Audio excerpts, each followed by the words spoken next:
متعدد مواقع پر اللہ نے ان کو عذاب سے دو چار بھی کیا ہے۔ حضرت لوط علیہ السلام کی وہ بستی جس کو حضرت جبرائیل علیہ السلام نے زمین سے اٹھایا، اوپر جا کے کٹی کر کے نیچے پٹخا، یہ شرق اردن بحیرہ تبریہ آج بھی اسی خطے میں موجود ہے، جہاں اس وجہ سے جو ہے بستی کو الٹا گیا۔ یہ بحیرہ تبریہ آج بھی موجود ہے اور جس کا خشک ہونا دجال کے آنے کی علامت شمار ہوتا ہے، اور یاجوج ماجوج کا اس بحیرہ تبریہ کا پانی پی جانا یہ روایات کے وارد ہے۔ یہ آج بھی اسی جگہ موجود ہے۔ دنیا کا یہ واحد پانی ہے جہاں کوئی جاندار چیز پانی پہ زندہ نہیں رہ سکتی۔ یہ واحد پانی ہے جہاں کوئی چیز ڈوبتی نہیں ہے، یعنی انسان بھی اس میں چلاک لگا لے، ساتھ میں پانی کے اوپر پکوڑے بھی پلیٹ بھی رکھ لے تو نہ اس نے ڈوبنا ہے نہ انسان نے ڈوبنا ہے۔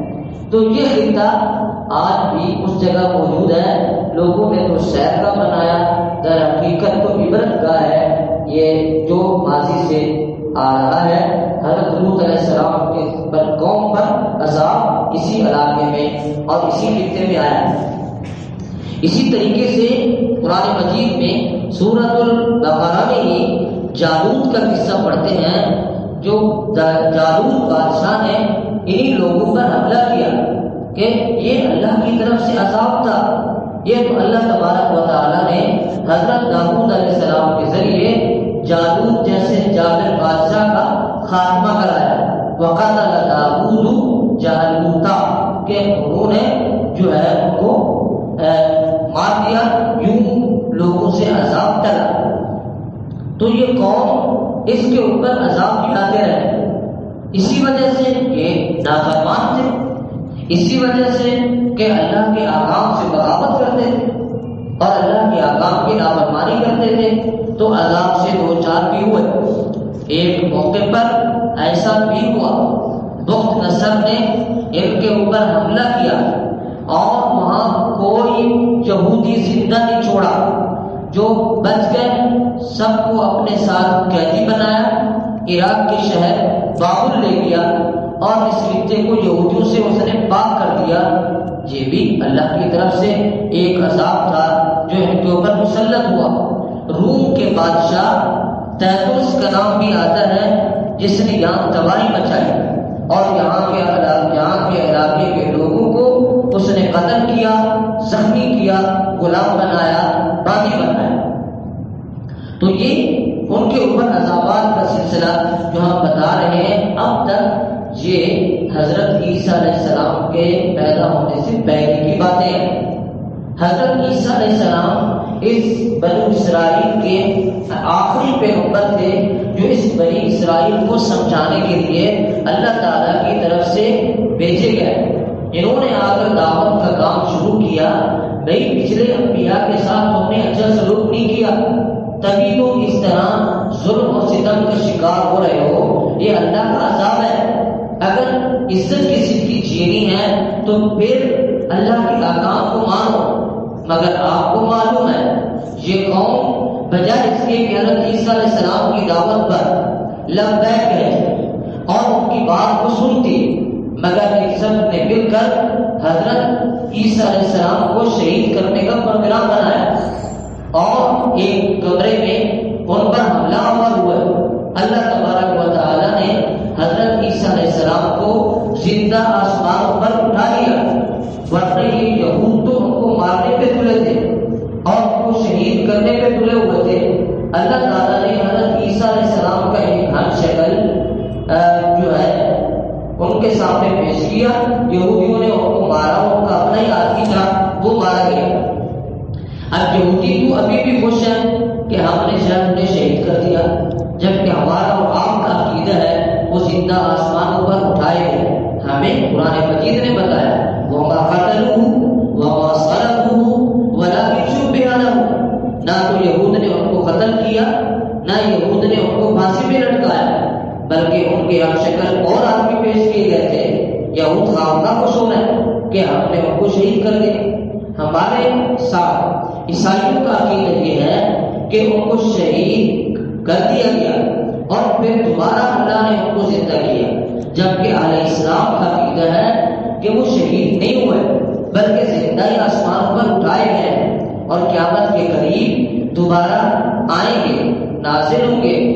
دمشق کی جامع مسجد اموی کے مینار پر ان کو اترنا ہے، حضرت امام مہدی ان کا انتظار کریں گے، وہاں سے ان کو چلنا ہے، اسرائیل آنا ہے، اور اسرائیل کا جو موجودہ دارالحکومت تل ابیب ہے اس کے ساتھ واقع لد مقام پر جہاں آج ایئرپورٹ موجود ہے، وہاں حضرت عیسیٰ علیہ السلام اور دجال کا مقابلہ ہونا ہے، جہاں حضرت عیسیٰ علیہ السلام کے ہاتھوں دجال کا قتل اللہ رب العزت نے لکھ دیا ہے۔ یوں حضرت عیسیٰ علیہ السلام کے مشن کا اختتام ہونا ہے، حضرت امام مہدی دنیا سے چلے جائیں گے، پھر بھی ان کو دنیا میں 40 سال کے قریب حکومت کرنی ہے۔ ان کی شادی نہیں ہوئی تھی، غیر شادی شدہ دنیا سے اٹھائے گئے تھے، شادی ہوگی، بچے ہوں گے، پھر بالآخر ان کا انتقال ہوگا اور نبی کریم صلی اللہ تعالی علیہ وسلم کے روضہ اقدس میں ان کی قبر کی جگہ آج بھی خالی رکھی گئی ہے، جہاں حضرت عیسیٰ علیہ السلام کو دفنایا جائے گا۔ یہ بنی اسرائیل کے آخری پیغمبر تھے جن کی انہوں نے بے قدری کی اور اس پیغمبر کی بات کو بھی نہیں مانا۔ اس طرح یہ قوم اللہ کے نزدیک منحوس، مبغوث اور لعنتی قرار پائی۔ من لعنہ اللہ وغضب علیہ، ان پر اللہ کی لعنت اور اللہ کا غضب۔ غیر المغضوب علیہم ولا الضالین، ہم روز ہی دعا مانگتے ہیں یا اللہ ہمیں ہدایت کا راستہ دے، یہود کی طرح اپنا غضب ہمارے اوپر نازل مت کرنا جیسے تو نے ان کو غضب اور لعنت سے جو ہے دوچار کیا ہے۔ پھر اسی طریقے سے نصارہ کے بارے میں بھی ہم کہتے ہیں وَالضَّالِّينَ، نہ ہمیں ان گمراہوں کے راستے پہ ڈالنا جو گمراہ ہیں اور آخری پیغمبر کی دعوت قبول کرنے پر آمادہ نہیں ہے۔ حضرت عیسیٰ علیہ السلام دنیا سے تشریف لے گئے اور پھر اس دوران یہود کے قبائل دنیا میں منتشر ہو گئے، کوئی کہاں اور کوئی کہاں چلا گیا۔ بالآخر حضرت عیسیٰ علیہ السلام کے پیدا ہونے کے بعد 571 سال بعد، آپ حضرت عیسیٰ علیہ السلام کی پیدائش سے 571 سال بعد 571 عیسوی میں سید الانبیاء خاتم الانبیاء حضرت محمد رسول اللہ صلی اللہ علیہ وسلم پیدا ہوئے اور دنیا میں آپ تشریف لائے۔ آپ نے 40 سال کی عمر میں دعوت کا کام شروع کیا اور اسلام کی بات پھیلائی۔ آپ نے جب دعوت کی بات شروع کی، اسلام کے شروع کے دن تھے، ان دنوں اس مسجد اقصیٰ کے خطے میں جو واقعہ پیش آیا وہ یہ تھا کہ جہاں پہلے جو ہے روم کے لوگ یعنی عیسائی لوگوں کی حکومت تھی، اچانک فارس کے لوگوں نے ان کے اوپر حملہ کیا۔ فارس والے لوگ مشرک تھے، وہاں پہلے رومیوں کی حکومت تھی جو اہل کتاب تھے، جو مسلمانوں کے قریب شمار ہوتے تھے۔ فارس نے حملہ کیا اور وہ جیتے، فارس والے وہ مشرک شمار ہوتے تھے، تو فارس کے جیتنے پر مشرکین مکہ نے خوشی منائی۔ فارس کے جیتنے پر مشرکین مکہ نے خوشی منائی اور مسلمانوں کو تانا دیا، دیکھو بھئی اہل کتاب ہار گئے اور ہم جیسے مشرک لوگ جو ہے وہ مسجد اقصیٰ کے خطے میں وہ لوگ فارس والے لوگ غالب آ گئے۔ انہوں نے ایک قسم کا تانا دیا۔ یہ مشرکین مکہ کی فارس کے جیتنے پر یہ خوشی ایسے ہی تھی جیسے امریکہ میں باراک اوباما جیتا اور ہمارے بہاری کے بلوچوں نے خوشی منائی کہ چلو یہ ہمارے جماعت کا بندہ امریکہ کا صدر بن گیا جو ہماری قوم سے تعلق رکھتا ہے، کہاں امریکہ اور کہاں بہاری کا علاقہ، لیکن خوشی ہوگی کہ چلو ہمارے خاندان کا بندہ ہے، تو وہ جیت گیا۔ تو مشرکین مکہ نے بنائی تھی، اسی طریقے سے خوشی منائی کہ فارس مشرک ہیں اور وہ جیت گئے۔ تو اس موقع پر جبرائیل علیہ السلام تشریف لائے۔ الف لام میم غلبت الروم فی ادنی الارض وهم من بعد غلبهم سیغلبون، آ کر خوشخبری دی کہ مشرکین مکہ خوش نہ ہو، پھر اور جنگ ہونے والی ہے، اس جنگ میں اہل کتاب جیتیں گے اور یہ فارس کے مشرک ہاریں گے۔ اس وحی کے آنے کے صرف 13 سال بعد دوبارہ فارس کے مشرکین پر ہرقل نے حملہ کیا اور ان کو وہاں سے شکست دی۔ ہرقل ایک عیسائی تھا، یہ مسجد اقصی اور بیت المقدس پر غالب آیا۔ یوں قرآن مجید کی پیشن گوئی سچی ثابت ہوئی اور مسلمانوں نے خوشی منائی۔ یہ ہرقل وہی ہے جس کا ذکر ہم بخاری شریف میں پڑھتے ہیں، جس کی طرف آپ علیہ السلام نے دھییا کلبی کو بھیجا تھا۔ یہ آپ علیہ السلام کے ابتدائی زمانے کی بات ہے کہ یہ یہاں کا حاکم بنا اور اس خطے پر اس کا قبضہ ہوا۔ تو حضور صلی اللہ علیہ وسلم سن 5 نبوت ملنے کے 5ویں سال معراج میں تشریف لے گئے۔ تو معراج کے سفر میں آپ کا ایک سٹاپ زمین پر بیت المقدس ہی تھا۔ آپ نے معراج کے سفر کے دوران آپ اسی مسجد اقصی میں تشریف لائے اور یہاں پر آپ نے تمام انبیاء علیہ السلام کو نماز پڑھائی۔ یہ اس طرف اشارہ تھا ایک دن یہ خطہ اسلام کے زیر نگین آنے والا ہے۔ آپ علیہ السلام نے وہاں پر جماعت کرائی، پھر آگے معراج پر تشریف لے گئے۔ ہرقل کے پاس جب ابو سفیان نے بات کی اور بات کرتے ہوئے اس نے کہا ہرقل سے کہ یہ جو نبی مکہ المکرمہ میں آیا ہے یہ ہمیں کہتا ہے کہ میں تو معراج پہ گیا ہوں اور میں نے بیت المقدس میں نماز پڑھی ہے، تم بتاؤ بھلا یہ بات ماننے کی ہے کہ ایک آدمی مکہ سے یہاں بیت المقدس آئے اور یہاں سے اوپر بھی چلا جائے؟ ابھی وہ اپنی بات مکمل کر ہی پایا تھا، ہرقل کے ساتھ کھڑا ہوا ایک عیسائی عالم بولا، سر میری بات بھی سنیں، جی آپ بتائیں۔ اس نے کہا یہ بالکل صحیح کہہ رہا ہے کہ یہاں کوئی بندہ آیا ہے اور بیت المقدس میں باجماعت نماز ہوئی ہے۔ ہرقل نے کہا تمہیں کیسے پتا ہے؟ کہا میں بیت المقدس کا خادم ہوں، اس وقت سب سے بڑا عالم عیسائیوں کا وہی تھا۔ اس نے کہا ایک رات میں نے ساتھیوں سے کہا بیت المقدس کے گیٹ بند کر دیے جائیں، اچانک ایک گیٹ ایسا جام ہوا ہم سب بند کرنے کی کوشش کرتے رہے مگر وہ بند نہ کر پائے۔ ہم نے انجینئروں کو بلایا، مستریوں کو کہ یہ گیٹ بند نہیں ہو رہا۔ انہوں نے آ کے کہا کہ اس کے اوپر بلڈنگ کا لوڈ آ گیا ہے، یہ ابھی ہونے والا کام نہیں ہے، یہ صبح دیکھیں گے اس کو اور اس کا مسئلہ حل کریں گے۔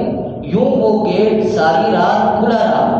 صبح کو جب میں مسجد اقصی میں داخل ہوا تو وہاں پر میں نے دیکھا کہ وہاں اندر ایک پتھر پر ایک تازہ سوراخ کیا گیا ہے، جس سے اندازہ ہو رہا تھا یہاں کسی جانور کو باندھا گیا ہے اور یہاں کچھ لوگ رات کو آئے ہیں اور انہوں نے آ کر نماز پڑھی ہے۔ مجھے تو اس وقت پتہ نہیں تھا، لیکن اس ابو سفیان نے جو بات کی تو مجھے یاد آیا کہ واقعتاً یہ بات سچی ہے کہ یہاں ضرور ایک نبی تشریف لائے ہیں اور انہوں نے آ کر باجماعت نماز پڑھائی ہے۔ تو یہ آپ علیہ السلام کا سفر ہے جو مسجد اقصی کی طرف ہوا۔ آپ علیہ السلام سے غزوہ تبوک کے موقع پر ایک صحابی نے قیامت کی نشانیاں پوچھی۔ آپ نے فرمایا ایک نشانی فتح بیت المقدس ہے۔ حضور نبی کریم صلی اللہ علیہ وسلم سن 11 ہجری میں دنیا سے تشریف لے گئے اور آپ علیہ السلام کے دنیا سے تشریف لے جانے کے ٹھیک 5 سال بعد 15 ہجری میں حضرت ابو عبیدہ بن جراح خالد بن ولید رضی اللہ تعالیٰ عنہ کی قیادت میں مسلمانوں نے اس بیت المقدس کے علاقے پر حملہ کیا اور عیسائیوں کا تسلط ختم کر کے مسلمانوں نے اپنا یہاں پر غلبہ پایا۔ یوں صحابہ کرام تقریباً 3000 کی تعداد میں صحابہ کرام اور کچھ فوجیں ملا کے 5000 مسلم افواج نے بیت المقدس پر قبضہ کیا۔ حضرت عمر بن خطاب رضی اللہ تعالیٰ عنہ کے دور میں، یہ سن 15 ہجری کی بات ہے، حضرت عمر فاروق رضی اللہ تعالیٰ عنہ مدینہ منورہ میں تھے۔ اب کافی دنوں، تقریباً 40 دن تک محاصرہ رہا۔ بالآخر وہاں کے جو عیسائی تھے وہ بیت المقدس کے اندر ایک جگہ قلعہ بند ہو گئے، کافی جنگ لڑی گئی مگر مسلمان آگے نہ بڑھ سکے۔ بالآخر ان عیسائیوں کی طرف سے پیغام آیا کہ اگر تمہارا امیر المومنین حضرت عمر اگر یہاں بیت المقدس آ جائے تو ہم مصالحہ کی بات کر سکتے ہیں اور ہم بغیر جنگ کے بھی اس خطے کو چھوڑ دیں گے۔ صحابہ کرام نے کہا ٹھیک ہے۔ انہوں نے حضرت عمر رضی اللہ تعالیٰ عنہ کے پاس مدینہ منورہ پیغام بھیجا۔ حضرت عمر فاروق رضی اللہ تعالیٰ عنہ نے مشورہ کیا۔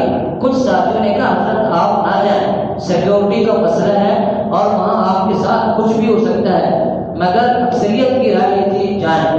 حضرت عمر بن خطاب نے وہاں سے سفر کیا اور شام کی طرف روانہ ہوئے۔ یہی وہ سفر ہے۔